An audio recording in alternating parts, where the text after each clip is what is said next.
to play me out now. I'm mad as hell and I'm full of doubt. Who you wanna roll with? Who you wanna roll with? Lefty, hey, let's roll. Who you wanna roll with? Who you wanna roll with? Lefty, let's roll.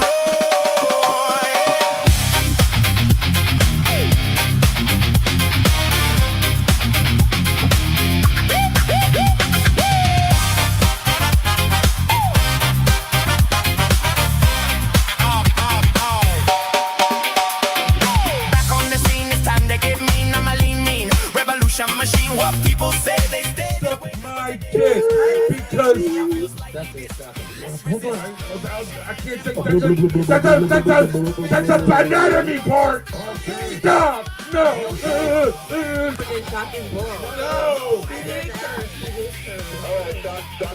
All right. Yeah, Mikey said shock. You can't say that no more. But that's for me. No, it's Gina. We're trying to be nice. Exactly. No, you're trying to be nice. I'll take it. I'll take it. I'll take it. Again. Say it again. Wayne, go. Yeah, you can't when you don't understand. You ever put your hands on a fence to shock again? I can't think. You ever whiz on the electric fence? Turn it on. The other way. It's the other way. All day, would we all be laughing? This isn't a laughing matter. But anyway. What are you doing, boy?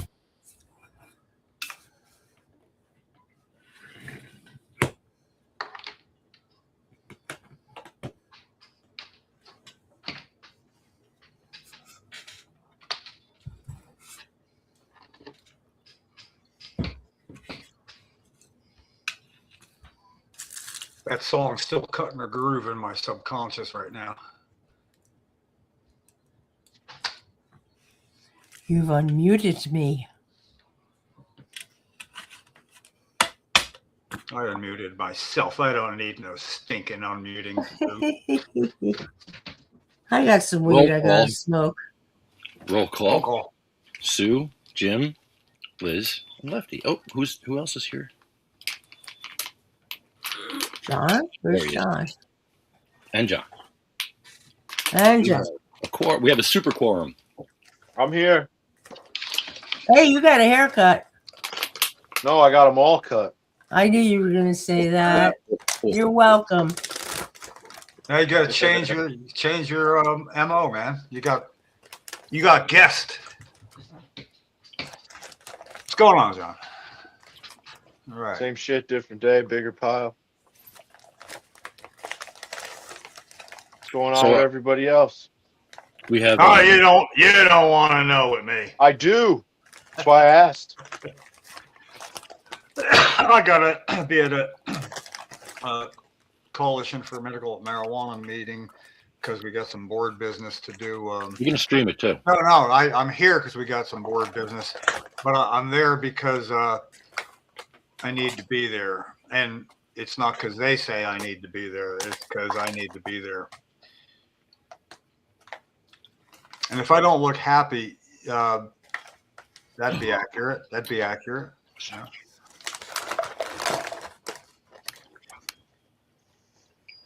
You want to make sure not to look happy. You want to look miserable. No, I just kind of want to look like, dude, you're going down the wrong fucking aisle, man. You're going down the wrong aisle, and you know me better. I owe it to myself, you know? I mean, I know I'm not the Jim Miller I used to be, but every now and then, I'm going to have to resurrect him. It'll become clearer when I can, but I do respect board privacy for both Sativa Cross and CMMJ. As long as I'm a member. If for some reason I become a not member, your secrets will not be safe. Get this man an NDA to sign. Hold on. Yeah, it's called a too late agreement, I think, in legal terms. The ship already sailed, and there's no blockade in the strait for this shit. No blockade in the Strait of Jim Miller. Am I the only one that gets a kick out of the straight of four muse being an elbow, not a straight line? You know, it's the exact opposite of a straight. It's a crooked. Okay, we're going to call No. this meeting to order. We're going to call Yep. this meeting to order. We have new business. Okay, what we New got? business is membership fees. I believe Sue wants to talk about membership fees.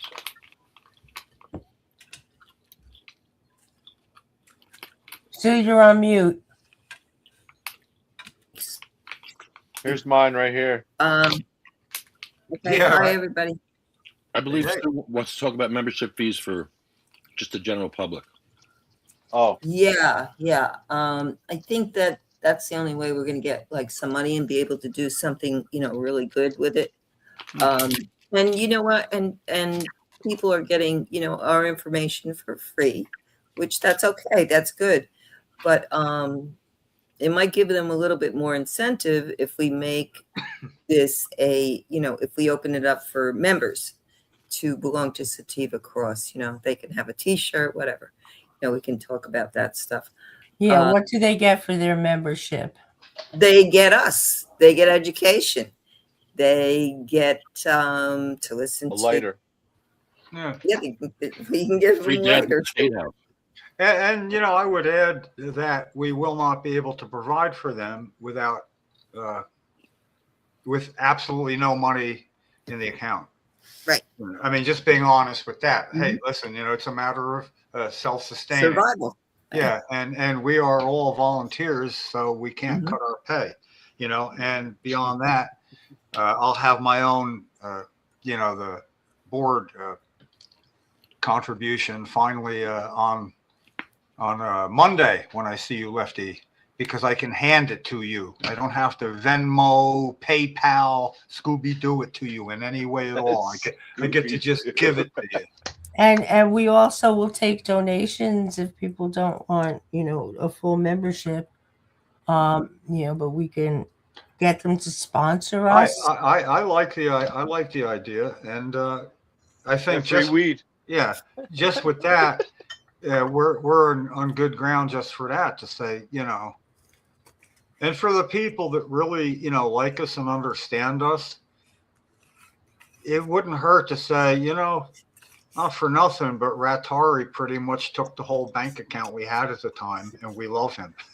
And if you do, and you want that donating. and you want that rascal to be seen, Okay, And, so the what- issue with doing, venturing into this with the membership fees and what have you, I know we have the blog, so that's got to be cleaned up. There's a lot of repetitive stuff on there. There also has to be access. Now, I don't know what that blog can do for us. And Lefty, you're the one that found that blog, right? So, what kind of controls they have, and which is why I wanted to sit with you one day and, go through that so that we can add in what we need to add in, because for membership, we would want to, have a member login, okay, so that they can be updated on, any new news. I'm going to give you the Cannabis Nurses Network, for instance. Okay, so we have different topic threads. So What about doing a school community? can I finish? Can I Oh, I'm finish? sorry. You're like my kids. So what we would have to do is, we'd have to be able to let them join that way, through the blog or the site, whatever we want to call it. And then they can just get on whenever they want, and they can read anything that we've posted, any articles of interest, any upcoming events, and what have you. And to start it off, we'd be able to introduce ourselves, give a little bit of information. Not much. We don't need to, go on and on about who we are and what we've done. Was that would take a while. So just something, short. So Lefty, that I'm tossing that back to you. So you're the one that with the controls on the blog. And you know what that blog does and doesn't do. I don't. So I can either give you what we need to, send you like what we need just to start and I don't want to go any further than the membership portion of it, but just to begin that, saying, welcome to Sativa Cross. We are opening this up to members, our members, whatever our membership fees. I'll see what we have elsewhere. But just an intro like that, and this is what we have to offer right now. We could each write a little, bio about each other. There's a lot of stuff we could do with that.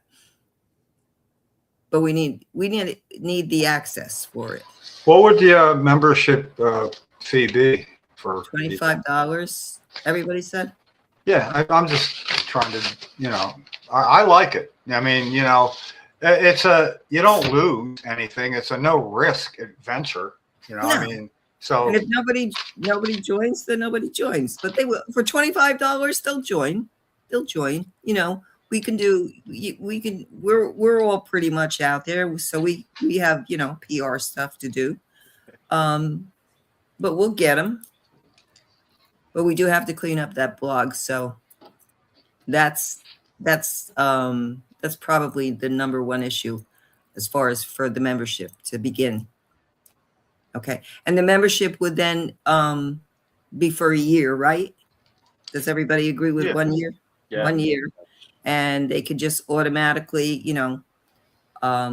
rejoin. And the site should be able to do that itself. But I don't know what the site does. Like a reoccurring charge. Yeah. Auto renew. Yeah, like Yeah, if they like- use a credit card to join, whatever, Like Planet Fitness. Right. Yeah, right. That's a good example. I know, because I was there yesterday arguing with them.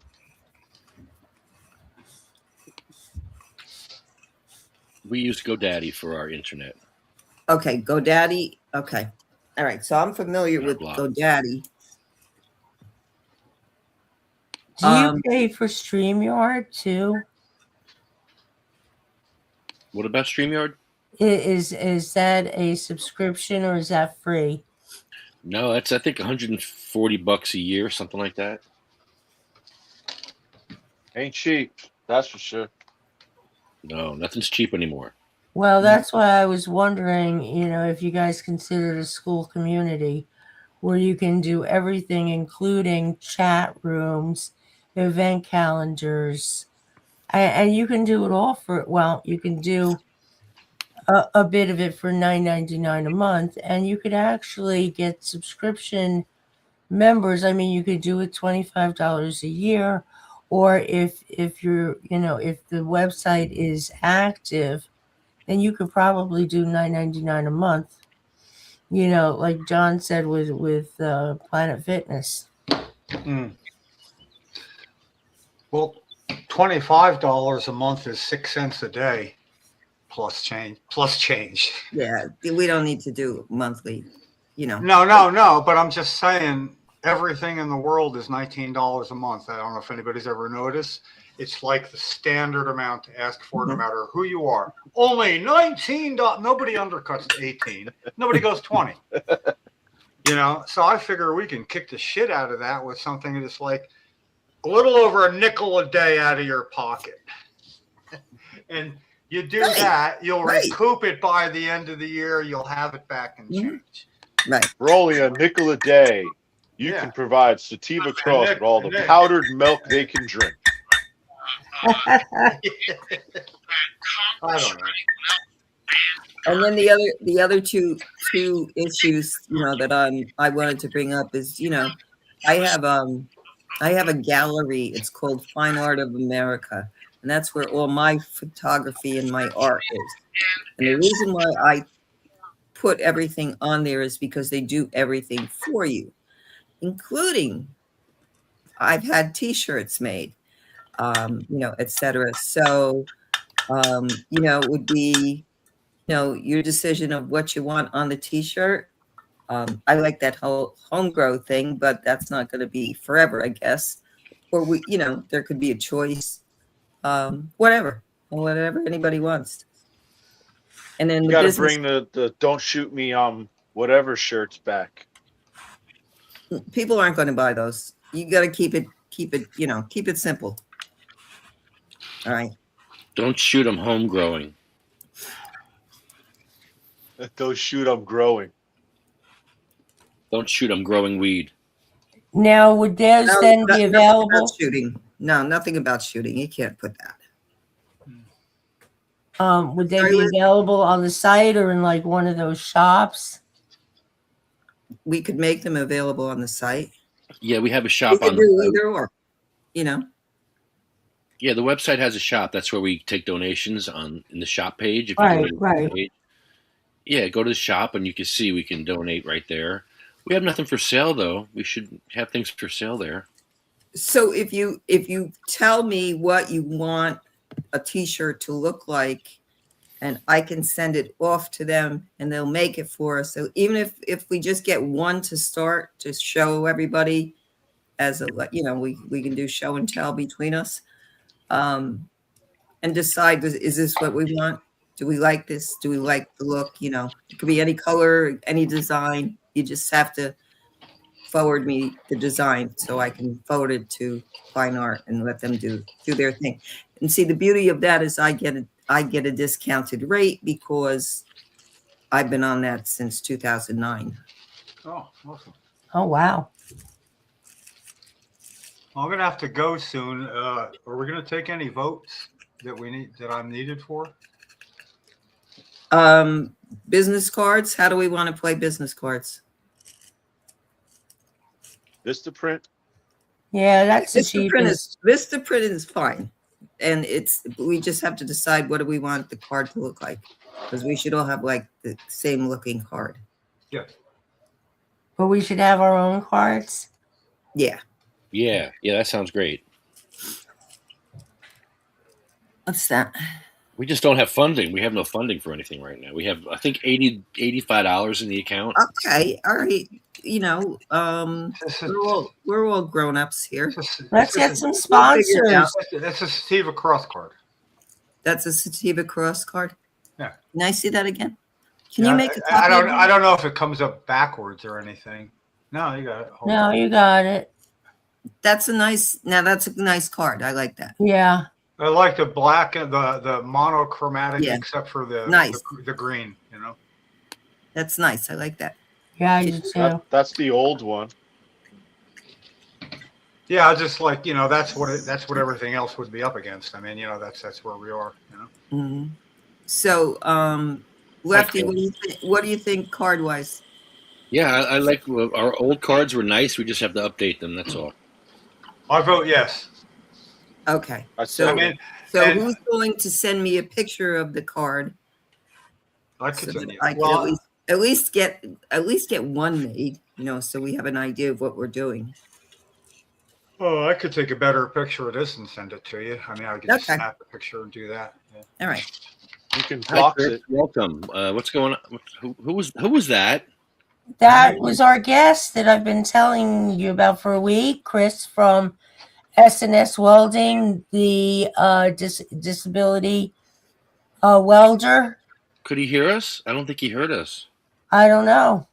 Okay, because we can't have a board meeting and a guest at the same time. So let's do either or. Well, I vote with the majority. Anybody can have my proxy vote because I always agree with the majority of this group. Not so with some others, which is why I gotta go. Okay. Oh, and by the way, I came up with this cool summation. And Chris, can you hear us now? Yes. Okay, Hello, okay. everybody. I'll take your. I know that. I'm just leaving, so I got to finish this off. But this gets replayed later. I'll meet you when Lefty posts. When Lefty posts this for later, I'll watch the rest. But I got to be somewhere else. I just wanted to, from what we were talking about, go. Yeah, I just posted something I thought was pretty original and basically tied to what I have to do anyway. I do know when to not burn bridges. I really do. But when a bridge becomes an existential threat to New Jersey cannabis patients' welfare, a one-way street going the wrong way, I don't burn it. I blow it up. You're scary. You go, Jim. You Yeah. go. Scary. So basically, you know, that's the attitude I'm carrying with me to another The meeting. Jim right now. bomber. Here's your light, Jim. Go with your bad self. No, it's cathartic in the end. I just don't like the process though. Yeah. And it'll all be clear one day. Just not while I'm a board member of CMMJ. Hey, look, I'm a good board member. I don't tell the board shit to anybody, even you guys. Mm-hmm. Okay, I just give you clues. There's nothing in the bylaws about giving clues. You know. Well, we All don't right. ask. We don't ask you anything either. Yeah, we I know. respect it. And the best part is nobody listens to me anyway. So I get do. to say it. Yeah, Oh, that's not true. That's Yeah. true. When I say that, when I say nobody, this entire group is excluded from that. Okay. You know, I heard it the way it sounded too. I mean, but Johnny, you're as quick as I am, and as quick as that's in my head. I'm like, I know that. You know, I should have had a better entry to it. But No worries. generally speaking, I'm the guy that was good as a hammer to open up doors when Cheryl was alive, and I learned to do it pretty good over a couple of decades after that. But that doesn't mean I don't know what to say when I get inside the door. I almost always know somebody to say it better. But it doesn't mean I don't know how to say it. You know, I respect that I am not the top of any microcosm of a field that is parallel to this, where I used to be at the top by virtue of the fact that I was only freaking one in the group. You know, when you're the only one being an advocate in a state for that you can find for 6 years, that's a long time. You know. Of course, I never disagreed with myself, so it was smooth sailing, actually. All right, have a good meeting. Yeah, good luck. Just let me practice this look and tell me what you think. Smart. It's a very smart look. Yes, yes. You look very Little smart. intimidating. I like that. Yeah. Oh, good. That's I like third look. the Ignatowski here. Yeah. Found your friend, Jim. All right, man. All right. Have a good time, Chris. Thanks for being here. Thank you for having me, guys. It's a really, really good group. You get comfortable pretty freaking quick with these people. I'm being on already the comfortable. podcast. You kidding me? I'm going to put my feet up. Hey, have a smoke. We do that, you know. I hear you. All right, man. I'll catch the replay later. I'm pretty sure I'm going to be like this for a little while, you know. All right. Go get him. Over and Okay, out. Jim. Yeah, over and out. Good luck, Jim. We'll talk later, right? Yeah, meeting you, Jim. yeah, we will. Okay. We'll talk later, but you know, only about what I'm allowed to talk about. No, Well, I gotta update you on whatever goes on here. That's all. Yeah, okay. Yeah, that's what it's for. Yeah, that's what I meant. Okay. I can change the story as quick as I hear it, you know. All right. All right. Now, all I gotta do is remember how to leave. Bye-bye. Good luck. Let's take a Hi. break from the board Hi, for a Chris. second and talk to Chris. Hello there. Hi, Chris. How are you, buddy? Good. I hear you build ramps for disabled people, and that's like amazing. Yes. I own a welding business. Tell us about your business, Chris. Chris is one of my sponsors. Yes. And he actually sponsored my my scooter, and he's just amazing. He's a hell of a welder. He's very well known in the area. Never says no. No's not my vocabulary. If you're going to do it, you do it right. Bottom Mhm. line. So I'm a tell business- us about your business. I'm in business 26 years. I'm an iron worker. And I do structural, miscellaneous buildings, the stairs, the ramps, ADA ramps, of course, and platforms, you name it. Weld it, we do it. Gas line, gas pipe, everything, water pipe. Been there and done it, and I'm still learning as of today. I'm 57 years old. I'll be 58 July 20th, you know. Not that I'm older, but I'm getting older, you know what I'm saying? So, but I feel like I'm 24. I'm actually a bodybuilder too, competitive masters, over 35 years competitive on the stage, and several titles from Mr. New Jersey to Muscle Beach, NABBA, Universe qualifier. And other than that, that sums up my nutshell. You know, I'm a pretty simple guy, you know what I'm saying? Got a full head of hair still. How'd you start building ramps for disabled people? Did you see an issue like I did and just was like, why is this an issue still? And I got to fix this, kind of? Yeah. We did a job in Woodbridge Center. You got to make sure when you're going up on a wheelchair ramp, your elevation from finished floor to finished floor, that determines your length. That's your rake, your hypotenuse, that's called. So if it's 21 inches high, it's going to be 21 feet long. That's what you need. Now you got to make sure your turn radius when you have a wheelchair has to be 60 inches clear, which is a 5 foot, 180 degree turn radius. You got to make sure of that. I seen ramps, they just put them together and I'm looking, I was like, wait a second, something's not right here. Missing rails on one side. And I'm like, well, it's good enough to get up and it's steep. I was like, no, it can't be like that. You know, if you're going to do it, you have to do it right. Got to premeditate the thing. Bottom line. I've seen police stations without ramps in New Jersey, post offices without ramps. I mean, yeah. Post office, yeah. Absolutely, yeah. Unless it's on a bottom floor, you know what I'm saying? Sometimes you get one or two steps and they're like, how am I going to get in there, you know? It's not like you can just roll your stuff up the stairs, you know? Do you have some people probably could. Do you have equipment that can measure the slope of a ramp? Oh, yeah, bevel, yes. The ramp bevel usually is about a 20 degree, 15, 20, 25 degree max. In Edison at the municipal building, they forced all the disabled people up this ramp that was not lit, no railings, and it was really hard to get up. They had people pushing themselves, and it was really horrible. And I always wanted to see what the elevation was of that ramp in Edison at the municipal building because... Oh, yeah, I could easily tell that. It was a shit show. I mean, they don't care. Yeah, some people don't, you know what I'm saying? When ADA gets involved and you push the issue, then they'll start caring, you know? But like I said, everybody, we're all equal. No matter if you're in a wheelchair, if you're on crutches, or you're, you know, a sprinter. Everybody's equal. You got to get inside the building. You got to get outside the building. You know, that's the main course of life. You know, this is why we live. We do what we do. We love what we do. We do what we do. Ramps are inclusive. I mean, you can build a ramp, and people with walking can walk up those ramps. Yeah, exactly. Yes, absolutely. Yeah. And they got portable ramps. If it's a slight elevation, one step, 6 inches, you could do a 6 foot ramp. Put it down on there. You know, a lot of people can do that. There's ways to get about things, you know. So, but it's all about, it depends on the situation, depends on the territory you're in.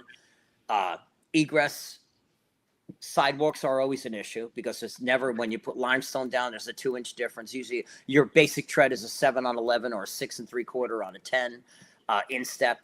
But like I said, depends where you are, how far a property you have on there to put something out there. Well, in Bayonne, they make you rent the space. If your ramp comes out too far, you have to rent that sidewalk. Oh, yeah. They're 10 feet each. I guess each on the square footage based on what you're renting. They make you do the front facade like 10 or 15 feet out in front of that. Yes.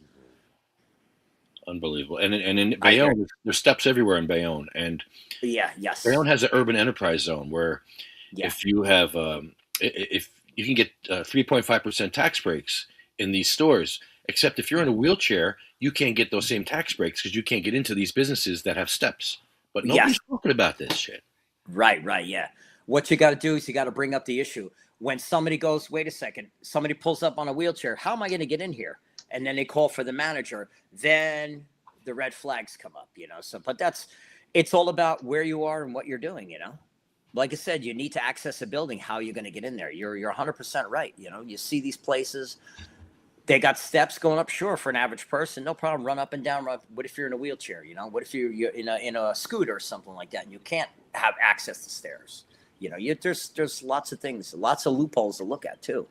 And I had asked Chris, is there such a thing as portable ramps where, there are stores that, you know, um, they're historic sites, so, they can't be touched. And he said, yeah, there you can do that where you Yes, put yeah. it down in the morning and take it up at night. Yeah, you can. Wellmont Theater, we were there for about 3 years back in 2009, and we did the rehabilitation inside there. We did a lot of work in there. We went between the historic committee about, wow, maybe 13, 14 times. Any kind of thing you want to change, any color paint you want to change, you've got to get 12 copies for the planning board, and they got to agree on it. Everything is timed issue and material issue over there. But there, yeah, you can do anything. You could, even if it's a historic site, it could be George Washington lived there. You need a ramp to get in there. You could put it down something lightweight where you could handle with handles on the side. Put it down. Somebody could easily do that for you. And this way you have access, because you need access, especially with a fire code egress. For 40 feet, you need a second means of egress. Anything in a building 40 feet. You don't just have one door in and one door out. There's always a back door, side door, anything, but you need to have a ramp present there, especially handicap accessible has to be accessible everywhere. That's my belief too, and I've seen places, like you said, all are having, there's no ramp here. There's there's stairs, there's broken steps. There's a piece of wood you got to step down on. I've seen it. Is there any certification that welders or people who build these kind of things have? Oh yeah. I have a 60. I have unlimited restriction. Yes. Oh, okay. I have all of that. A whole 9 yards. 10 million umbrella. Workman's comp. Oh, let me tell you. You don't want to get started with workman's comp. Believe me. Oh, please. I don't even want to talk about that. Yeah, no. That's a nightmare. But we're in business 26 years. Knock on wood. It's granite I'm knocking on, but I got to find wood somewhere here in the cabinet. But knock on wood, it's a good business. But like I said, there's lots of things. I'm glad you guys invited me. And I want to thank you, Liz, for inviting me to this and getting to meet all of you. And this way I could share some information and maybe I could bring something to the table. I've seen a lot in New Jersey, and when I see police stations with no access, I'm just amazed because, like Linden, they have one handicap ramp, but 5 entrances. Yeah, yep. And do they arrest people in wheelchairs? Yes. How do they do that? Yeah. I wonder. How do they get them in? Wheel them in. Yeah, Through the side door. Yeah. Or an elevator. Who knows? Could be a freight elevator. Could be anything, depending on the situation of the police department. We got about 50 ramps in Bayonne by just compelling people to get the ramps by putting a camera in their face, basically. And where's your ramp? Yeah. Why don't you get one? Where's your ramp? Like I said, the best way to do it is you got to go up here in a wheelchair and be like, I need to get in here. How am I going to get in here? I said, is there a ramp here accessible? And they're like, no. I said, we need to bring up that. You call ADA, American Disabilities Association, and there you go. Then they get on it. Then they put a request in, an addendum, an RFI. There's lots of things you can do, But like I said, you got to be the word of mouth. You got to speak, and you got to say, hey, I need to get in here. You got a door. How am I going to open the door? Oh, you got a doorknob, I have a question. I live in a building, and this is a fairly new building. It's not. I think it's going to be 3 years old. There's over 300 units in this building. It's one of those. They call them luxury rentals now. Yes, yeah. Because they got a pool and gyms and yada yada. Okay, yeah. Okay, so any access for anywhere in the building is done by your phone. Okay, so you have a code. You have your own codes, and right. I think the app I have is called Door.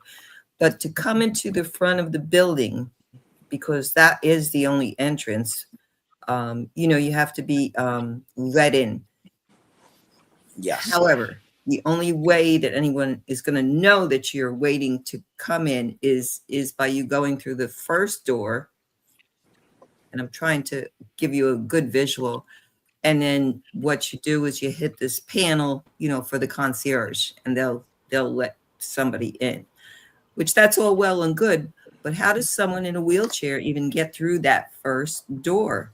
There's nothing there. There's no button to push. There's no like you would have in supermarkets. So, I got to live here, and I'm kind of, trying to figure out, well, how do I take this? Because they'll start, I harass them about the garage all the time too. Yeah. Yeah. And yeah, Marina, I do remember you crawled to a meeting. Yeah. So like, I don't know, which way to go with this. Do they take anonymous calls if I was to call the ADA board? I don't know.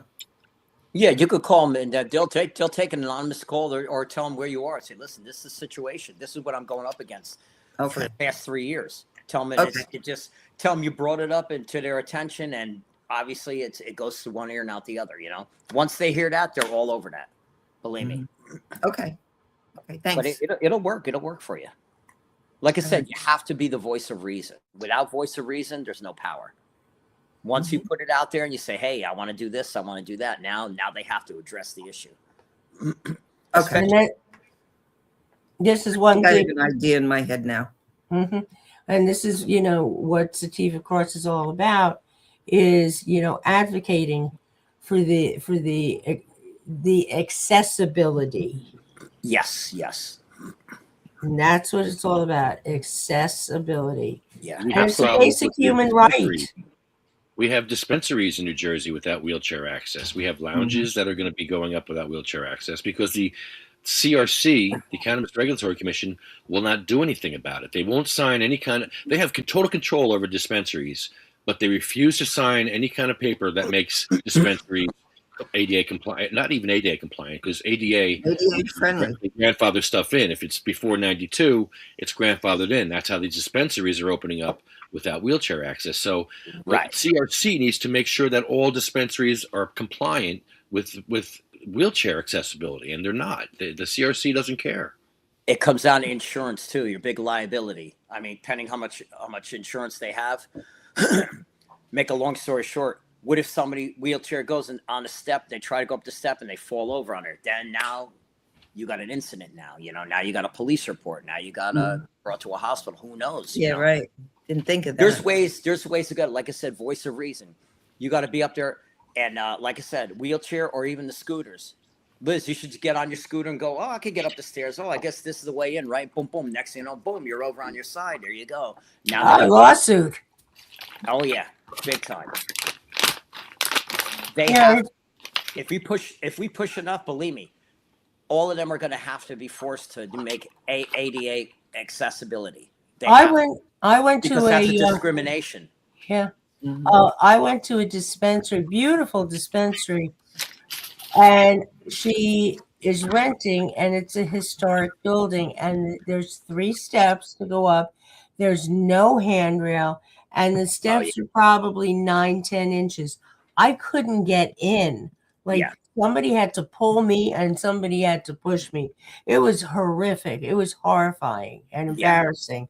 But that was the only way I could get in. They didn't have a back door like in their parking lot? No. None of them get over that way.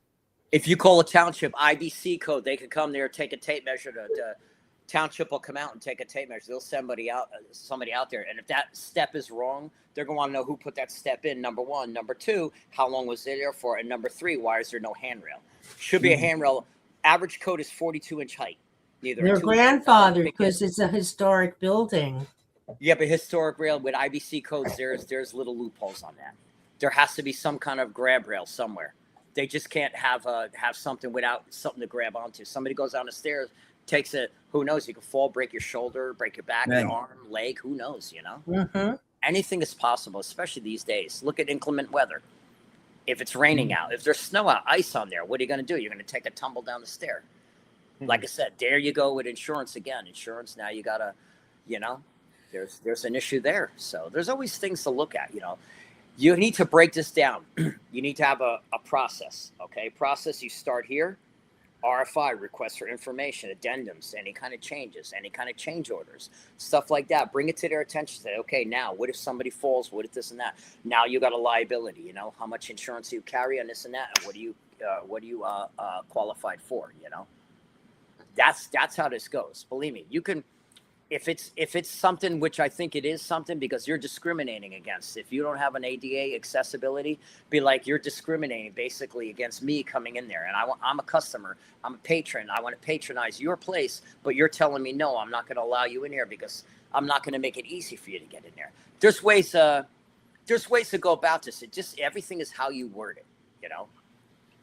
But I can build it. Ain't no problem on that. But it's the wording, you know what I'm saying? It's, you know, once you word it right to the township, you know, to make a kind of a long story short, word it the proper way. It's all how you word it. Once you do that, and then they got to take it into there. Once it's in their hands, they have to put it in somebody else's hands. And that's how that goes around.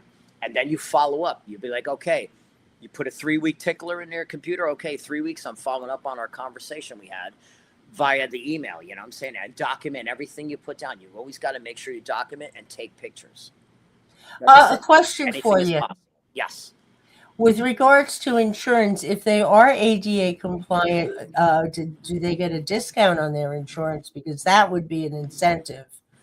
That, I think it's maybe a 10% or 5%, pending on what you do and the zone you're in. If you're in a commercial or a commercial residential zone, there's certain stipulations with township zoning. Okay, and the other question is, you know, if they're not ADA compliant, but they do offer another way to serve the customers, like curbside pickup or home delivery. Oh yeah, that could work too. That they can use that in their favor also. But they still can't get into the store itself. That's what the issue be. Like, I've been to, all you need to do is go to places, take a few pictures, jot down the time you went, the place you went, the town you went, and be like, listen, I made 5 attempts to go in these places and I still can't get in there. What am I to do? It's like, I feel like I'm being discriminated against, you know. So even though I'm in a wheelchair, I would love to get up out of this chair or the scooter and walk inside like everybody else. Once you put it that way and word it that way, that opens a whole new nutshell, you know. Ways to go about things. I wonder if that would start. I wonder if there's a way we could do that and start, you know, if we you could start one and it opens an investigation where they go through dispensaries. Oh yeah. They'll be like, tell them you went to 4 dispensaries, you know, and it's like, I don't see but you got to go to these places and make sure there's no ramp or there's no any kind of way to get in there.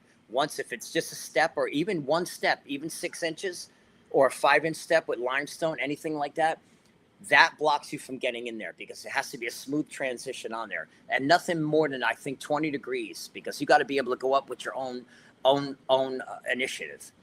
Either if it's electric wheelchair or a regular hand pushed wheelchair, you could do it that way too. But there's lots of ways to go around things. And like, the main thing is you need to be the voice of reason. You need to be heard. Once you're heard and you put it on paper and you document and be like, listen, now I'm getting aggravated with this because I tried getting in 5 different dispensaries here. All I want to do is get in and be a customer. And I feel like I can't be a customer. I feel like they don't want us here. Once they hear that and that's in a letter and you get a couple people, like a class action lawsuit, you get 100 people, bang, there you go. That's how this goes. This is what makes the world go round. This is some great advice. Yeah. Learning in business, not to talk over you guys, but learning in business, you learn from the veterans. I listen to the older people because they did it. They screwed up, but they paved the way for you. I always tell the young people too, my son, my daughter, everybody, listen to the ones with the gray hair. Why? Because they have the knowledge. They're going to pave the way for you to make your way easier and make you succeed in life. Support is part of success. Love, number 1. Support, number 2. Without it, you're dead in the water. Bottom line, you know, this is what makes it work. And you got to have the drive. Like all of you, what I'm seeing here, I know I just met you guys, and like I said, I appreciate you bringing me on. But I like what I'm seeing here because we got initiative here. We got people that want to say something, do something. They're like, well, should I? You know.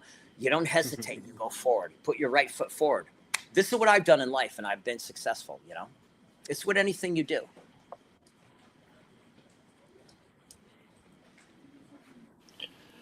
I got a quick question for you because it sounds like you have to go. Before you go, what is your favorite munchie food? Oh, God. Wait, for me? Mm-hmm. Yes. Oh, I eat anything under the sun. Well, if I'm competing, I eat 7 times a day: chicken, fish, steak, broccoli, rice. You got complex carbs, you got starchy carbs, you got whey protein, you got casein proteins. I can go on and on for months if you want me to. Are you But training now? I'm training now. Yeah, I'm a master's. I'm a middleweight actually. I don't want to go over too much. I'm putting a little more weight on this and that to go in a heavier class, but I don't want to go in too much of a heavier class because I was with NABBA, went up against guys. Guys were about 250, 265. I went up against, but I placed. I got top 5 in that category. So me, I'm a symmetrical type of guy. The double buys, those are for the guys with the 25-inch arms. You got a middleweight like me, I'm going to symmetrically pose and I'm going to come, I'm going to conquer. Because why? I'm going to let my lines, my muscularity outpose the bigger guys. There's ways to go about things. That's like running a race. You know what I'm saying? You need to carb up before you do it. Why? Your glycogen. Once you release glycogen, you got the energy stores in your body. How tall are you? I'm 5'8". Nice. Busy man.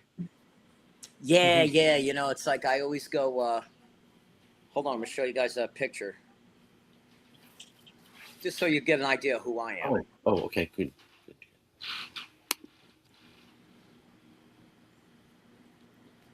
Give me a sec, I'll find it. I got Going you up here.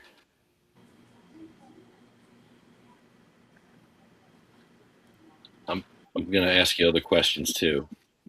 Yes, give me one. Probably like a cannabis related question. If you ever used cannabis in your life. Oh, here we go. All right. Can you see it? Damn, dude, you're ripped. Yeah. Just so you know my background too, That's wild. And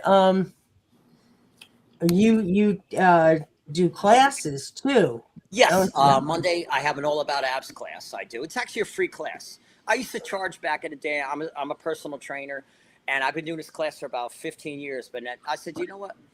With COVID coming on and all this stuff, I said, let me bring something to you people, to everybody. Something that I could bring to the table for them, and it's not going to cost them any money because life is complicated.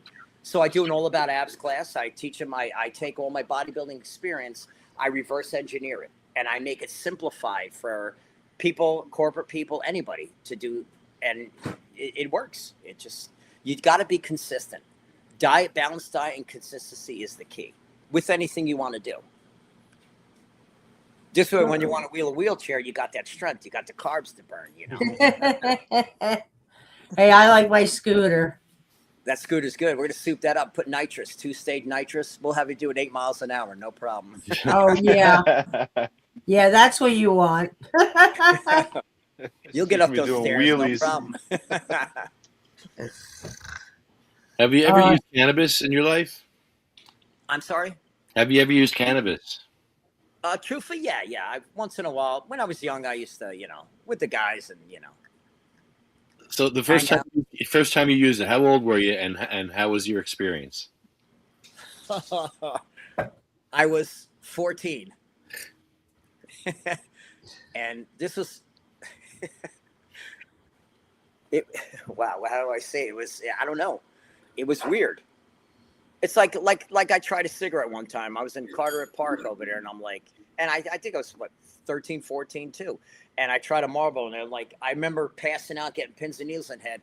And then my friend's like, oh, here, have another. I say, I think I'm going to go to the gym. And ever since then, I've been a bodybuilder, So I don't know.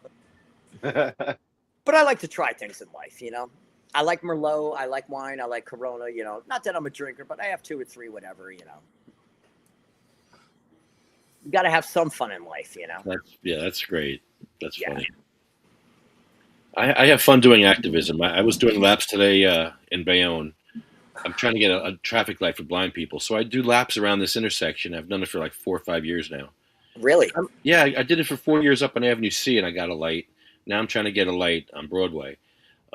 We just got a ramp, actually, in Plainfield. I went to Plainfield with my mask on and my wheelchair. And in Plainfield, they banned singing, dancing, props, anything like that. So a bunch of activists went there and started singing the national anthem. Wow. And yeah, they couldn't, and so I sang the national anthem, but I sang it differently. I said, "You have no wheelchair access to the front of your building," and There I you just go, went on yeah. from there. And it must have resonated with one of the council people, because within 3 weeks they put a ramp up in the front of the building. Within 3 weeks, I'm like, you See how it goes, the power of voice. show up and speak, and shit happens, Yeah. Lefty, can you let Jim back on? Let Jim back in the clubhouse. He don't got a key. Access denied. Where's Jim? He Oh, said Jim's he's- here. Yeah. Oh, is that why he was calling me? It's the Jim Miller Minute. It's the With Jim. Good morning, Jim. Hi. What's good? Howdy. Well, I'm back. Okay. You know, I almost didn't go on to the CMMJ meeting because I didn't want to be asked about, like, am I ready to go to Moorestown and Table again this year? Because, well, I'm not going to do it. And I wasn't going to go on. And so what I did is I thought, you know, I think I'll have a beer because I'm old enough to, and it's a beer. And maybe I'd relax more, and it kind of went the opposite way, you know?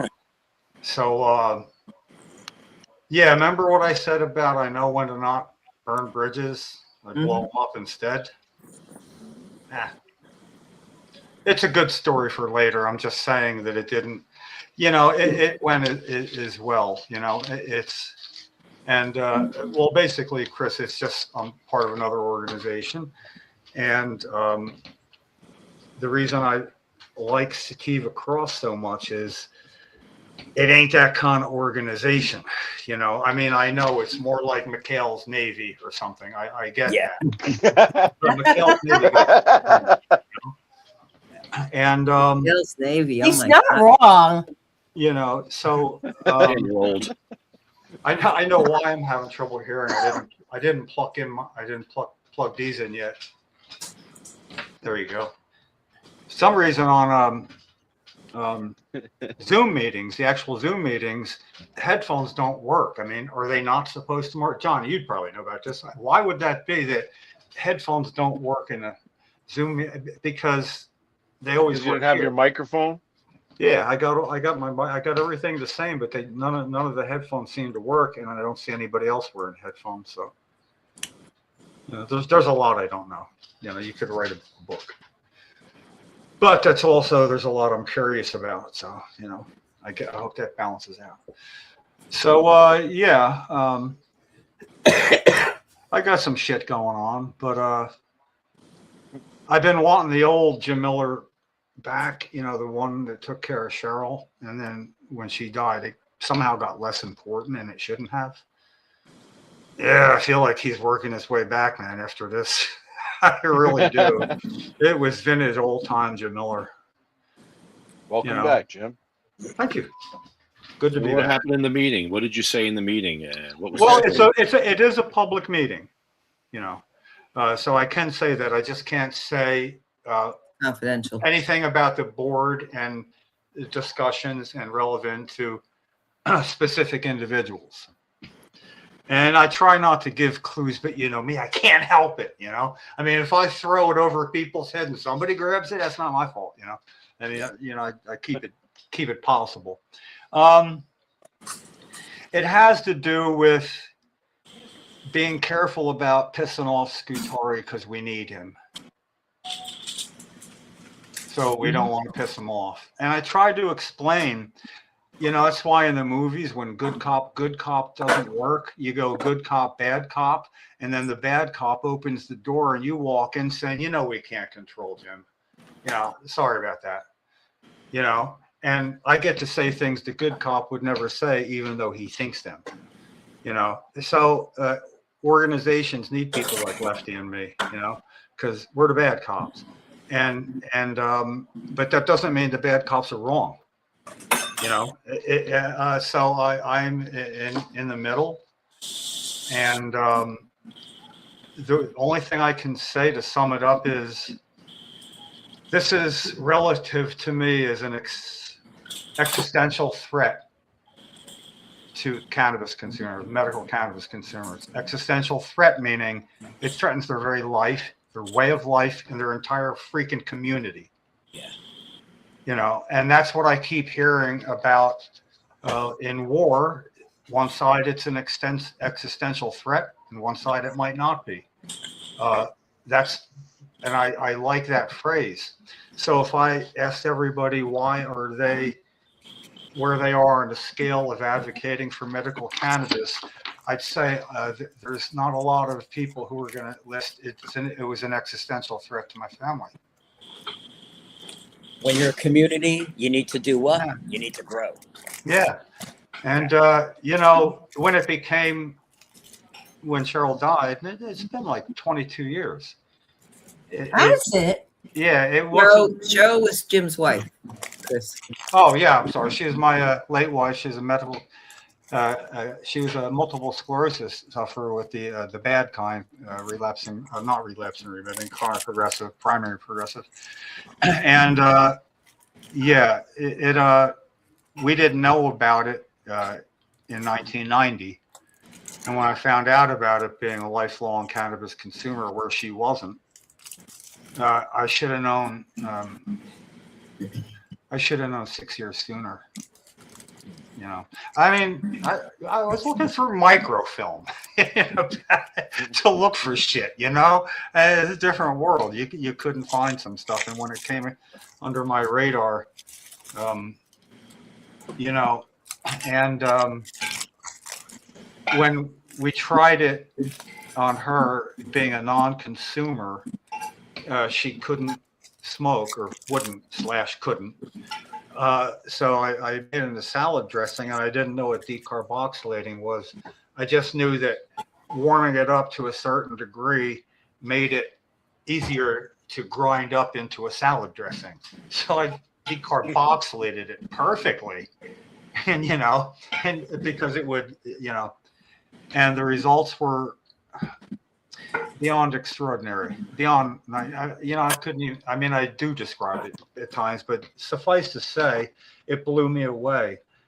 And when Cheryl was out of rehab, we got her to, because cannabis had helped her to the point where she could get rehab. She wasn't accepted for rehab. She was too stiff. Tonic spasticity is if you're like this and you try to move one arm, everything constricts, you know. So they explained after working with her on first Monday, they accepted new patients at Lawrenceville Rehab, supposed to be one of the best in New Jersey. And they said we admit discharge on Friday, you know. So basically after a weekend of her being there, and they saw her on Monday, and I would come visit her every evening. And she had a private room. And they told me they had to release her on Friday because it took three people to do therapy with her, and they just, you know, and I get that. I mean, not their fault, but I did say, listen, then at least you can keep her comfortable. Oh, we're going to do everything we can for her till Friday. And say, well, would you at least make sure she gets a brownie? I know it's quirky, but she eats a brownie for breakfast every morning. And at least she should have her personal routine still. So could you do that for her? And I'm like, please don't have brownies. Please don't have brownies. And they said, oh, I'm sorry, we don't have brownies. Okay, well, I'll bring her in some. Could you write it into her routine that she gets a brownie every morning and every dinner as well? And they said, sure, you know. So I gave her a brownie that night while I was visiting. Holy shit, man! You know, I went back on Tuesday with the brownies, and I gave her one. You know, oh man, she's like really loose. So anyway, I left. I got a call on Wednesday at about 12 o'clock from them. And I said, Mr. Miller, yes. Hi, this is Lawrenceville Rehab. Don't worry, everything's fine. are you going to come tonight to visit Cheryl after dinner? Yeah. Could you come before dinner, like before 4 o'clock? And I'm like, oh, the time that the rehab closes? Sure, I can get there before that happens. I know exactly what I'm in for. And I go in, and they lead me into the room where they got like a big beach ball that people do stuff with for, I got all the stuff there where people who are handicapped exercise. Fascinating place, fascinating. And on the other side, I see her looking like trying not to laugh because she's looking at me and she already knows the story. Turns out that when they went to work on her, she had no spasticity. And she says, we want to show you something. So they pick up her knee by grabbing her, the sweatpants that day over the top. They pick it up her knee and they do what's called the pendulum test or whatever. They do that. And instead of when you picked up her leg, she should have gone into a spasm. So they picked it up and there's her leg swinging back and forth. And I almost blew it. And then I realized I had to go, oh my God, this is amazing. I've never seen anything like it. Whatever did you do? You're every bit as good as Dr. Lombardino said you'd be. And they said, we have no idea. And then it hit me. I can't tell them. These people can put Humpty Dumpty back together, teach them to breathe through a straw to get around. They can do that. And they didn't know this. And it really hurt. That's the moment I became an activist. No, I was advocating all along. And, what she said, as best I can paraphrase it, I said to her, Cheryl, we can do the quiet or we can do it loud, And she says, what do you mean? Because, well, I'm going to take care of you. You know that. She goes, I know you. I said, but should we tell people about it? Because, it's a different ball game when you do that. And she said, don't you wish we'd known sooner? And that was it. I mean, that's the whole logic. We didn't know. 6 years. Downhill for 6 years. So I said, well, yeah. And then she said something to the effect of, we shouldn't want somebody to have done something for us we're not willing to do for somebody else. Couldn't be more true. So anyway, I became what I became, and big Google search Jim Miller medical marijuana. I don't want to list it, but anyway, and then I find myself after all this time, I realized no matter what people say, but you did this and you've been doing that and you did this, and there's a list. And I could have done way more, and I would have if it was for Cheryl, but because she wasn't around, I got more normal, And now I need not to be more normal. Now I need to be like I was then. And it's starting to happen, It's like being the Hulk, I can't control it, but I need it now, I mean, even David Banner couldn't just say, come on, I need the Hulk. He had to be smacked around.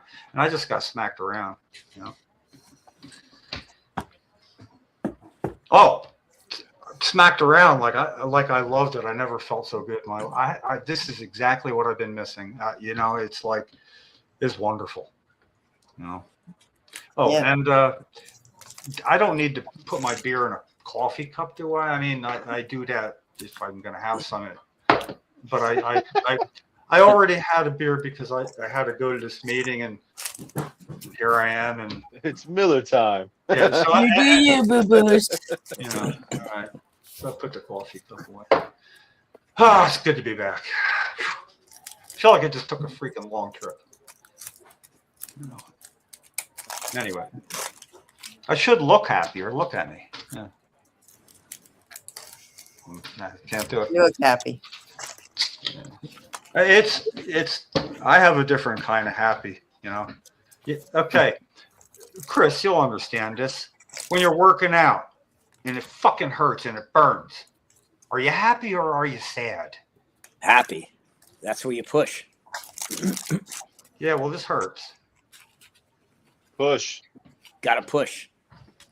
You got to be comfortable being uncomfortable. I like that. You do.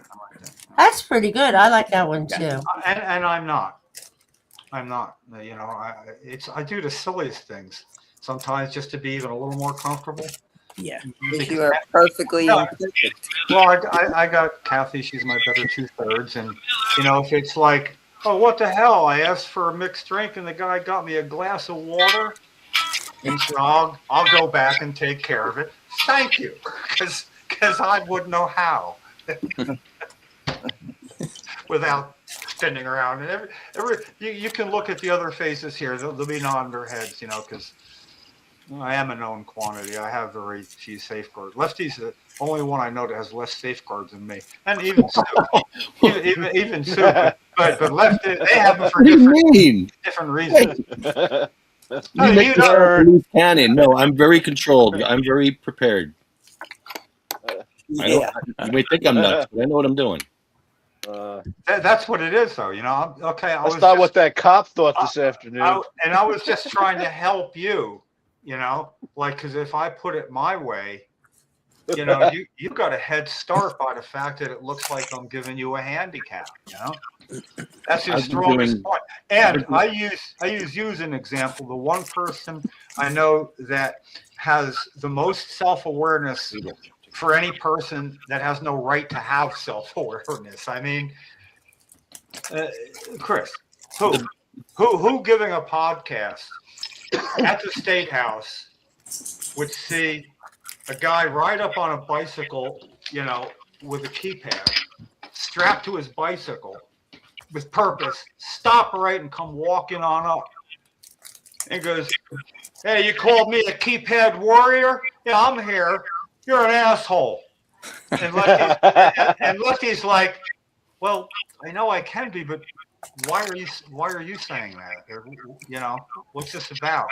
There was no defense. It's like, I know I can be, but could you be more clear? It's the most disarming thing ever. And it was sincere is why. So what, Lefty? It took about 5 minutes. He was a guest on the podcast and we're talking about it. And, that's what I'm saying, because people tend to defend without examining first. And it takes a pause before reacting, and I didn't have that half an hour ago. I could not pause before reacting, and my reactions were very controlled with no more venom than right now. But when I get laughed at for saying, yeah, Nick Scutari does owe an explanation to people, and I get laughed at, not by who I thought might laugh, though. Who's laughing, Jim? I can't tell you yet, but it was enough to knock me out of going to Morristown this year. Yeah. Fuck this. No, and it was with warning. I say, "You're laughing at me? You realize you're this close to getting me out of Morristown? I'm not going to table there." And he laughed. So I said, "Goodbye." And then it took like half a minute to find a way to exit. I'm leaving. Let's see here. Where is it? It was very ineffectual, man. It was very ineffectual. I'm trying to drop the mic, but it's not coming out of my hand. Just slam the phone down. It's not like you can slam the phone down. The worst part was I was afraid of laughing because I found it funny, because it's that unimportant to me at this point. Yeah. Yeah. And Kathy was no worries, Jim. Laughing in the other room. We'll write a song about it. That's right. Oh, you'll have a song written about it before we're off of here, probably. Hey, here it is. Want to hear it? It's like you're like the guy in Living Color, David Allen Greer, who played the old. Wrote a song about it. Want to hear it? Here it is.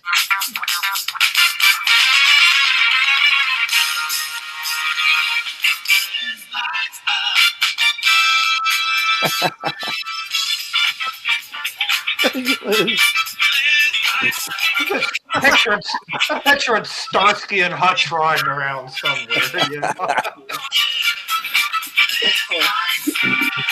But it is really catchy, Yeah. Isn't that awesome? Big ending. Oh man. It was good. See, I'm multitasking. Cracks me up. Oh, Here's, Johnny, you bring Lovely. smiles. Johnny brings smiles to our faces with that. Really, good job. yeah. here's what having a That's good here's music. what having a beer during the coalition meeting looked like this. Next screen. It looked like that in court one day. I had to go to court. Is it a because buzz beer? What's that? Is it a buzz beer? A buzz beer? Yeah. It gets me a buzz. It's real beer. Oh. Yeah. I was in Canada. They had a beer. It was called Buzz, and it was made with hemp. I wouldn't be against that. It don't matter how you got there, is that you've arrived. Yeah. Well, I definitely have arrived. Anyway, hold on a second. He's having another one. At court, I had the tie and jacket on and the beer over here. When I'm in the waiting room, I was turning it off in shorts or something, you know. And it was just like, if I'm going to be in court, because one, it's a pandemic and it was pretty new. Two, I gotten stopped for as I come to a stop at a red light. As the car is stopping, not as it's rolling up, as it's stopping, I look down at my cell phone because the time's accurate on that and it's not accurate on my car clock. And a policeman getting into the left-hand lane mistook that for doing so. I explained that. And he says, it doesn't matter. Your car is running, you're on the road, and you have a handheld device that you're using. Now, I tried to describe to him something that's called spirit and intent of a law. That the spirit and intent of the law was to keep people from texting and reading and doing things. I could have had an alarm clock down there and picked it up and looked at it. But it was a handheld device. And that's what the law said. So, I just went to court and realized that's not going to fly in court. And it was a fuck them. Oh, I'm sorry. Ding, ding. Don't swear. Since when? The spirit and intent of the law wasn't, it might have been kind of fun to argue that. But when the reason I know about spirit and intent of the law is when New Jersey does that as a legislative body, when they do get regulations for something that's been voted on, like medical cannabis, and you get a governor like Chris Christie who is in charge of implementing it, because that's what he had on his plate when he came in, because it was signed on the last day of Governor Corzine in office. So what happened is Chris Christie ignored the spirit and intent of the law at every step. And there's a provision that if they vote twice, that what he's doing does that. If legislature does vote twice, that's what he's doing. It has to go back, start over. And they didn't have the guts to pass it a second time, but the legislature actually passed. What he was doing was against spirit and intent of the law. And I got a ticket for looking at the time. So anyway, that was worth having a beer. That's how I fight back. I had nothing else to do. So yeah, it is good to be back though.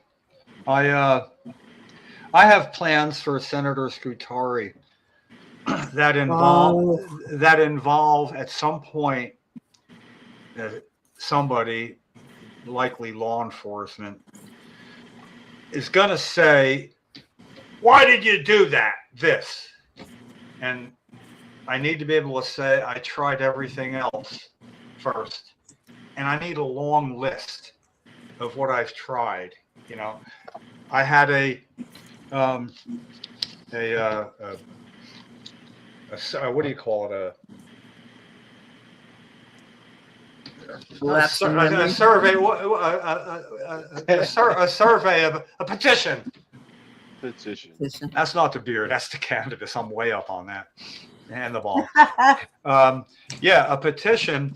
But I would say that it's the first petition ever, and somebody could prove me wrong because I can't be sure, ever to demand that a Senate president allow a bill to be posted for a hearing. Not pass it, not write a bill, not to allow it to be posted to be heard by his fellow senators, you know. And I did that a year ago, knowing I needed to have things other people wouldn't think of. Kind of thinking of going out and doing a post office in Scutari's district, because the post office is federal, and that is considered the center of town for where to redress your grievances, which is in the Constitution. So post offices have to have a place for you where you don't impede anybody, you don't buttonhole them, you're not chanting, banging, you know, where you can do it all by their rules. Good enough for me. I just want to picture back to his office that there's somebody at the post office ratting him out, getting signatures on a petition or whatever, you know. So I can say that's on the list. You know, it's like creating something rather than it already exists. Like in the old days, you didn't just get unemployment. Way back in the day, you got it every 2 weeks. You picked up your check, but you had to come with at least 14 places you'd been turned down for employment. So you'd make up the list. You know, I got turned down at a Braun girdle factory because who's going to hire a guy? Funny thing is, they turned me down, and I didn't know I could have sued them. They turned me down because I was a guy. It was discrimination. That's discrimination. Yeah, it was. But I used it to my advantage, so I was a wash. You know. Tell me you're a cross-dresser. That's all. Yeah. But wasn't the bra invented by a man? Of course. No, it was invented by bra. Bro. Bra. Bra. Easy there, brah. Brought him on. Yeah. Oh, speaking of which, Chris, I like your shirt, man. You know, Ron John special there. Ron John, yeah. I was surprised when I went to Cocoa Beach to the year after Cheryl died, because I could go there, and I built a deck at a guy's house. I spent all summer, all winter doing it. I drove on Christmas and got back in March, you know. And I go and I get off 95, and I'm riding up, and I see Ron John Surf Shop, and it looks exactly like the one in LBI. I mean, exactly like it. Yeah. It's a long drive down. I didn't need to have that happen to me. Yes, pot was involved, and I swear I'm like, what the fuck? What the fuck? I mean, I really didn't know. I had to stop driving. You know, I'm looking at it like fight or flight. What am I going to do here? But enough about me. Sorry. This is more like Pee Wee's Playhouse at the end on Tuesdays. But I enjoy that part. Hey, Lefty, look at my message to you, Lefty. It says, let me back in the playhouse. I brought beer. That's what you said, the clubhouse. Yeah. Anyway. I had the police called on me today for doing laps on the intersection. Cops came and they were just like, yeah, you're cool. You're doing what you're allowed to do. I mean, did you know them in particular? Or were they No, he was a new cop. Really? He was a new cop. Did your reputation precede you? I guess it did, but a couple of years ago, they gave me a sidewalk psych exam. They actually called the people with the white suits and the nets. They called them on me, and they wouldn't make sure I was like. Does Chris know that you do intersections like that? Do you know what he's talking about, Chris? Okay, because that's a town ordinance. Sidewalks are a town ordinance. Yeah, and but he goes by, and when cars come to a stop to not hit him or go by and disregard him, that's his message. You know, you don't do that. You know, he's their license plates. They hate when I leave out their plates. Oh yeah, and he gets funny stuff yelled at him and all that. You know, but the thing is, I figured it out.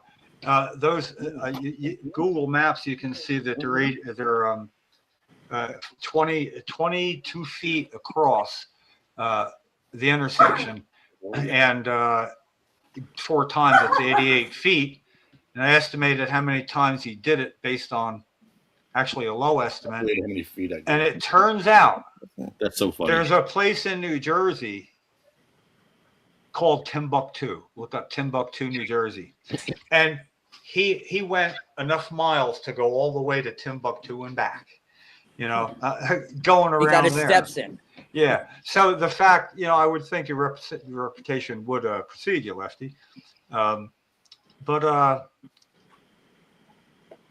it's the little things, you know, it's the difference. It gets noticed. And, you know, like people say, no news is, all publicity is good publicity. I know that's not true, but it does keep it in people's minds, like the good cop, bad cop, you know. It's like, yeah, but is he wrong? Well, no, but that's not the point. Oh, okay. And sure it is. Or am I projecting now because of my own situation? No, I don't think you're projecting. Yeah, but it does describe me too. This concludes I don't know. I've never figured myself our out. podcast. You're not supposed to. Yeah, that's good. Then I got that aced. I aced that cognitive test Mhm. repeatedly. Oh man. Well, anyway, this has been fun. It's funny starting and ending here with a wild tilt-a-whirl right in the middle. I've never been. Okay, are we you done know, yet? I've Are we never done been. yet? Are we This here yet? concludes our podcast. Well, Chris was amazing because he told us all these numbers and stuff about turns. And I noticed how bathrooms are. Even bathrooms, you have to have a certain radius. You have to have the wheelchair under the sink. You have to have 30-inch clearance. garbage cans that don't have the thing Wow. open. Like all these little things that you don't think about. Oh yeah. You Yeah, you know. You know how many companies and buildings you can go into and just snag them on that? Just that? Yeah. Oh, yeah.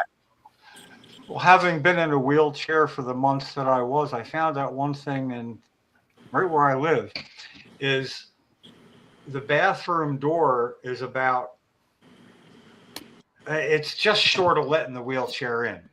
So I back up to it, and then I have to pull the front wheels that way, push them that way, because it The makes door the back butts at 36 a little, yeah. But it should be. But the one in this house is, I guess it's the one that's almost wheelchair size. Thing is, I could narrow the back edge of the wheels by widening the front. You know, they have that much that. So that was just enough to do that and wedge the back in, and then muscle it to the middle, and then go the opposite way. I got really good at that, you know. Necessity is the mother of invention. Yeah. Well, that is. There's a will, there's a way. Sink or swim. Yeah. You know. And it's funny because you know what? Nobody ever thinks about this, and nobody pays attention to it until it affects them or somebody in their family. That's human That's nature. everything. Yeah, it is. It's everything. Yeah. Nobody cares unless it affects them personally. Yeah.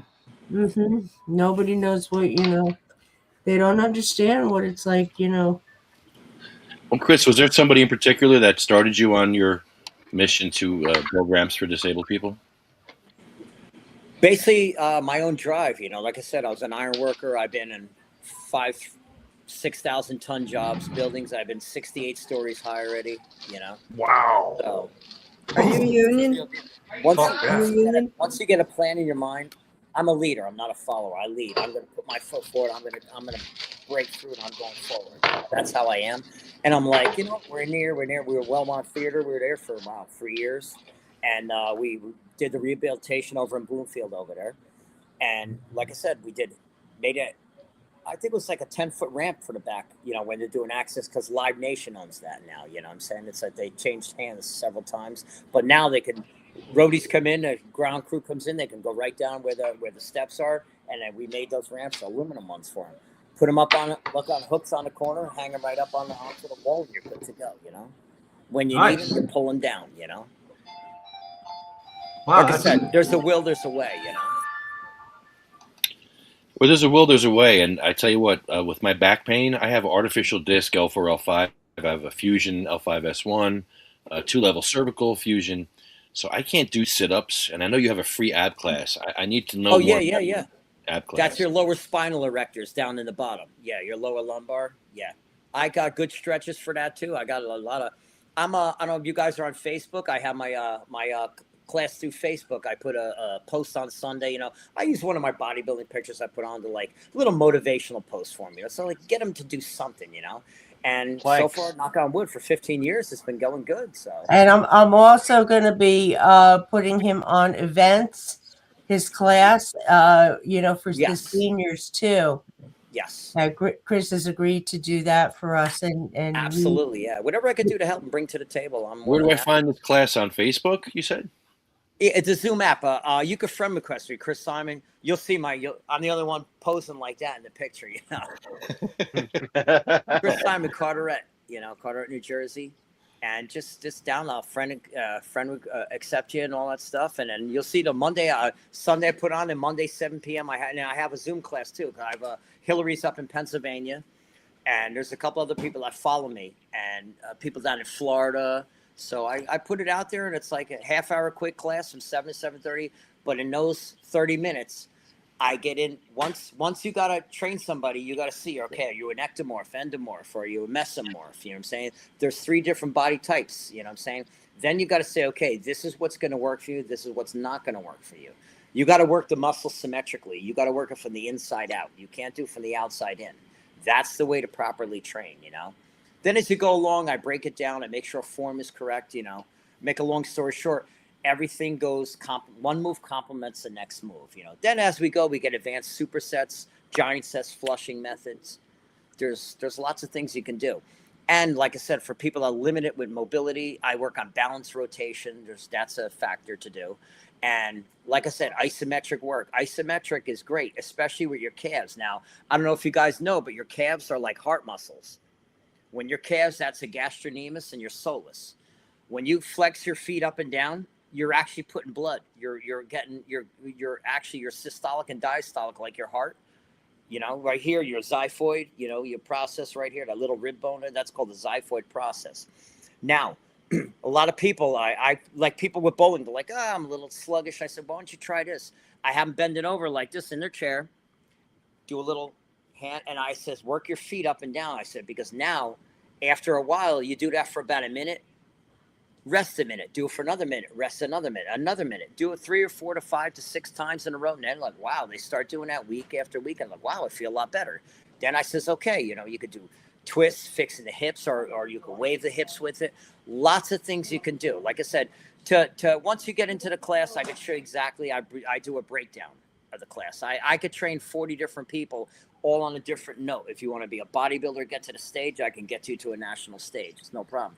Or just general well-being, corporate people. There's all different aspects to look at. You want to see my stomach? I'll show you what I got to work on. I'll show it to you. It's terrible. I got a big scar and everything. Okay, listen, I gotta go.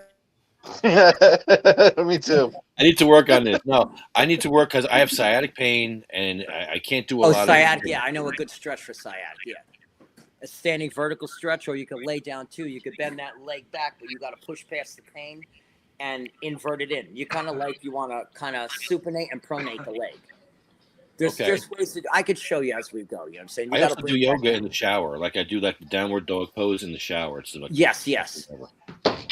You could do the child's pose going back there. You got to bring it back, and you can feel your intercostals and serratus. That's your rib cage area. Bring it back. You got to bring your butt back into your calves. Now, to change your range of the dynamic, you got to point your legs up or down and your feet upward or downward. Change your range of the dynamic. You can work different muscles from your hamstring to your IT band. There's lots you can do, As we go, I can explain everything and break it down for you. And I think I need this in my life. This is great. You're a blessing to me right now. I think I really need your help. Thank you. I like you guys. I like you guys. I love you guys. You guys are great. And like I said, thank you for bringing me on and coming aboard. Well, I think I got a gist of what I missed, but I'll go back and watch anyway because,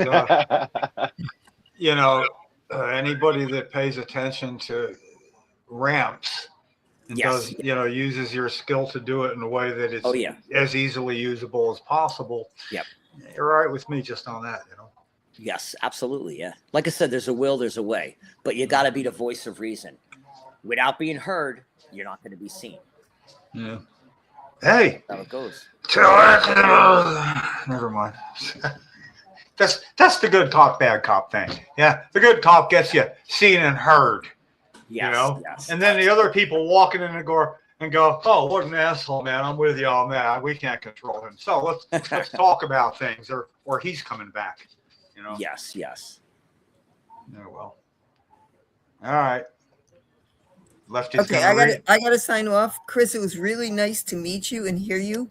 You too. Thank I'm you. gonna send you a friend request. Okay, great, yes. And we can maybe chat on the side. Okay. Yeah, definitely, yes. So absolutely. All right. Awesome. And good night, everybody. Good night. Feel good, Sue. Thank you. Right. Okay, bye. Bye-bye. And just for your further edification, Chris, I'm watching Sue while you're talking about things that are bodily functions as you are, because she knows all about that. And she was like right on top, like just short of nodding her head and smiling at everything you said. Oh, so, yeah. So she's probably medical yeah, field. Yeah, you know it, and I know it, but it was fun to see it, you know, because I already knew that, you know, that. Yes. Yeah, you know what you're talking about. Yes, I try to bring whatever I can to the table. And like I said, I've been training since, 1980. Yeah, 1980, I stepped in the gym. I saw the biggest guys. I saw Mr. Universe, and I said, one day I'm going to get up on that stage.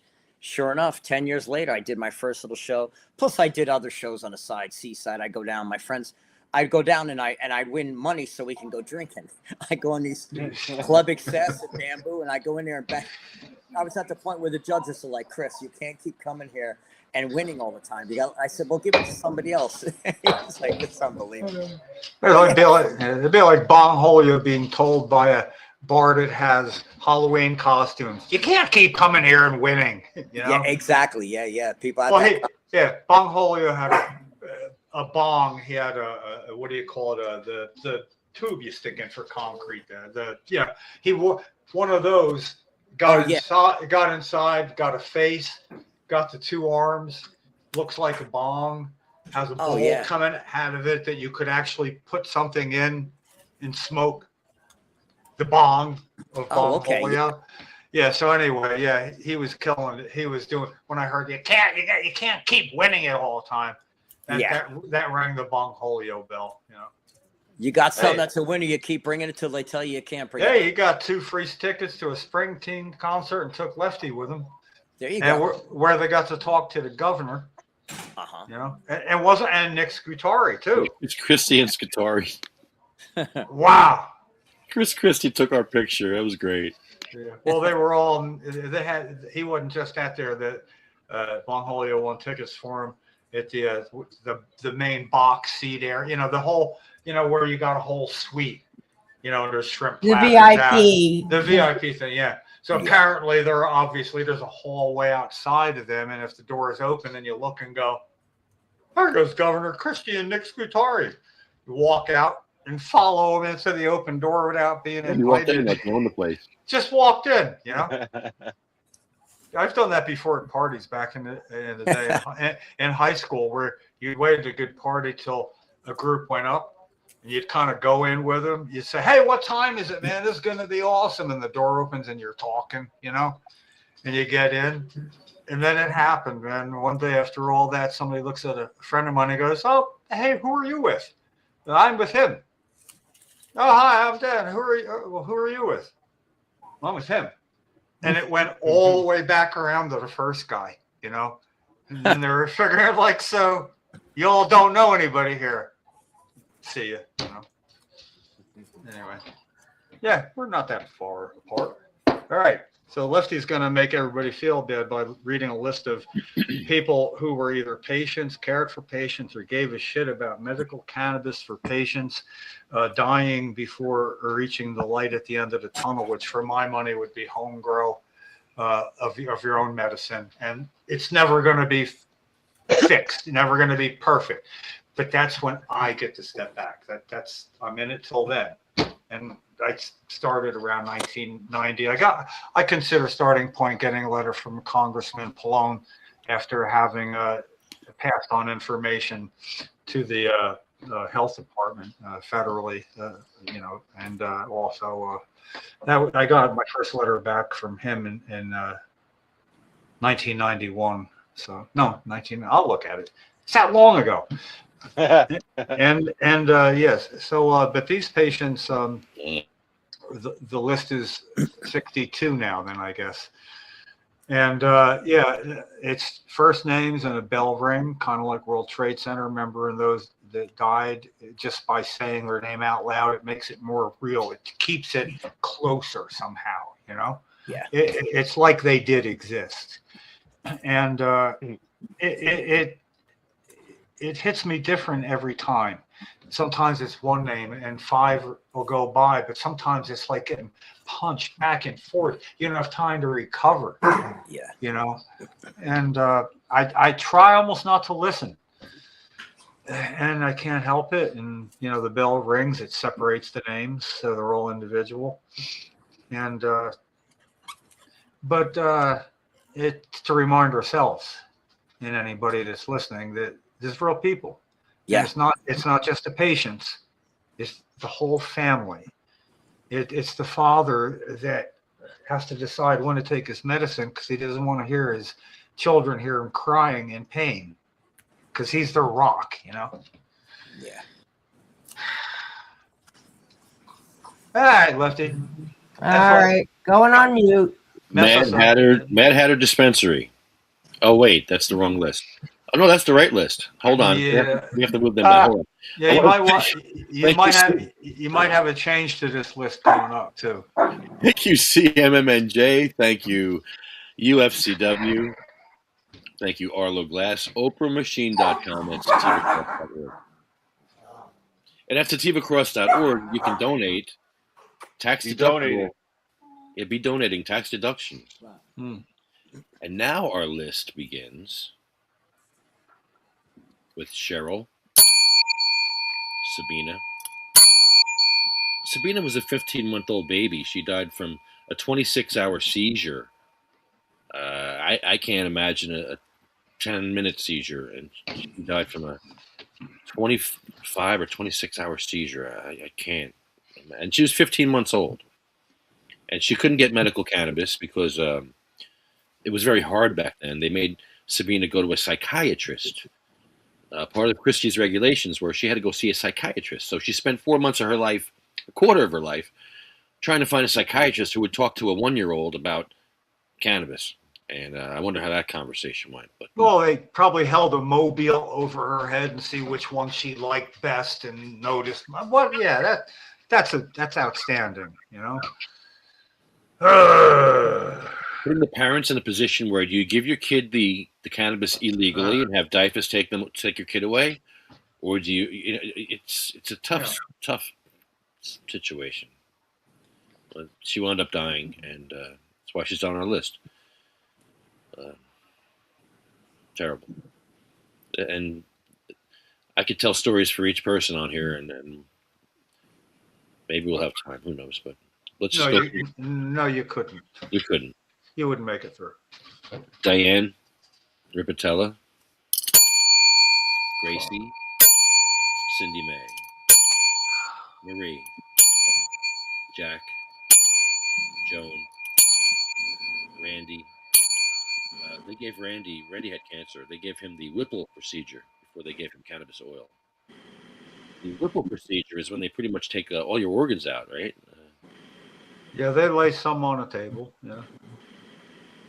You don't get them back in either. Holly, Bill, Chad, Jeremy, Colette, Matt, Troy, Russ, Roger. Roger Barber fought for his daughter to be able to use cannabis in school. That hurts. He won. He won at the peril of his own life. It took a lot out of him. The fight took, yeah. His daughter in a special needs school. And in doing so, New Jersey became the first state to ever allow a Schedule I substance on school grounds. New Jersey, who never gets it right, got that one right, but they got it right and then screwed it up as much as they could, you know.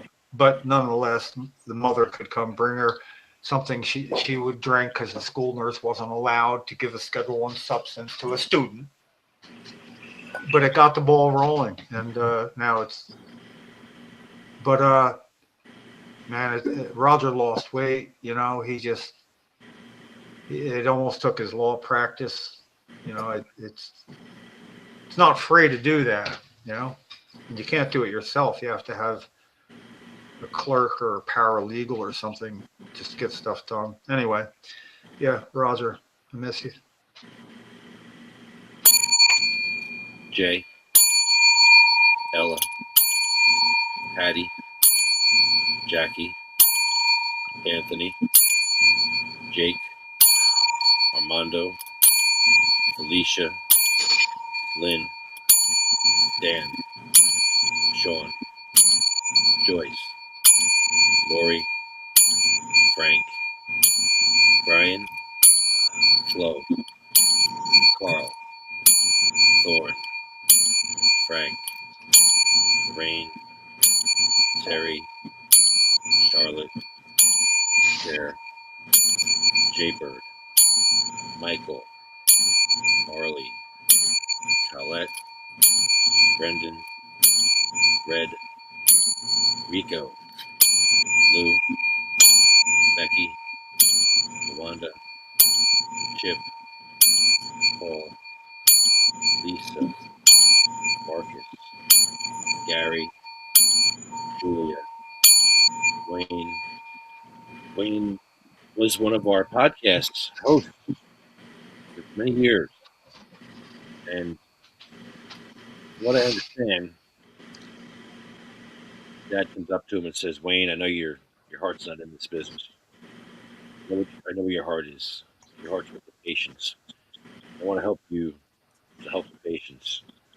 And he bought Wayne a car and he put money in his bank account. And that started Wayne to be able to help patients get medicine cheap for free.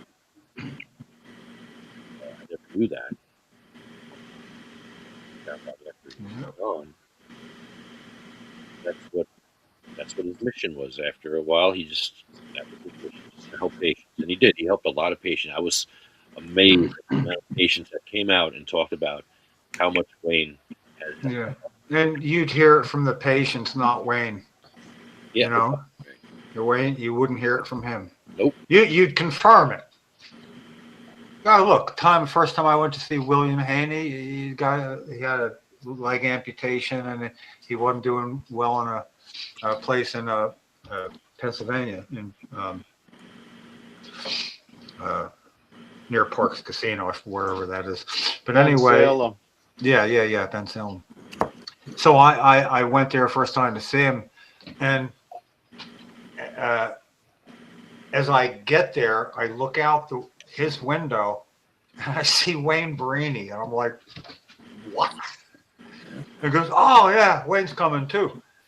And he came in and dropped off a supply of gummies, vape pens, and some other stuff, you know, and it was considerable. And, you know, he took care of him, and I had no idea. You know, he didn't tell me. So anyway, yeah, that was memorable. That's awesome. Yeah. Oh, and also the look on his face when I walked out the door, I went, yo, Wayne! And he looks and sees me like, you busted him. No, well, neither one of us knew either one of us would bother doing that for William, you know. So it was just kind of a surprise, you know. Anyway, and then Lefty at the very end here reads an ode to remembrance, a couple of stanzas of it, sometimes two, sometimes one. That was written to honor as a memorial to the fallen in World War I from Australia, United States, England, and France. And is called the Ode to Remembrance. and we find that it fits cannabis patients who took part. You know, so he does that, and then we go back and recover from the list and the ode and go about our evening. And call it a night. Yeah. So our list continues with Wayne, Oh, we're not Waxy, done. Joe Marie, Paul, and Jeff. Jeff was our first president of Sativa Cross. He used to go to council meetings with stage 4 cancer. He was diagnosed with stage 4 cancer, and they said that he'd had 4 months to live. He started using cannabis oil, and he lived for 4 years after that. And he went to council meetings fighting for cannabis patients' rights. There was times where he had a chemo bag strapped to his hip as he was fighting for cannabis patients' rights. I mean, he was an amazing activist. And we must also credit him with getting to what would be otherwise called a town hall meeting. I believe it was in Trenton. Lefty can correct me if I'm wrong. And Jeff showed up, and Governor Murphy's chief of staff took a liking to Jeff. You know, when you can see somebody in a condition, you go over, hi, how are you? And, you know, you have to love Jeff just to talk to him, you know, about his situation and the way he presented himself.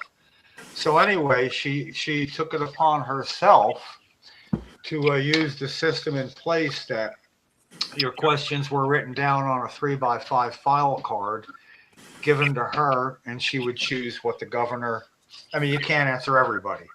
So he would, 3x5 file card, he would read it and answer it.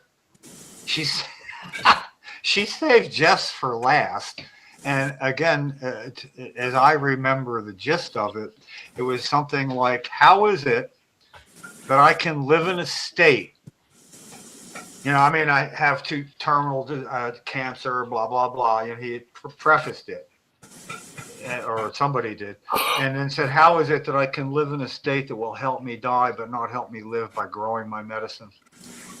And the governor had to read that out loud. What did he say, Lefty? Can you something to the effect of, I don't want to answer.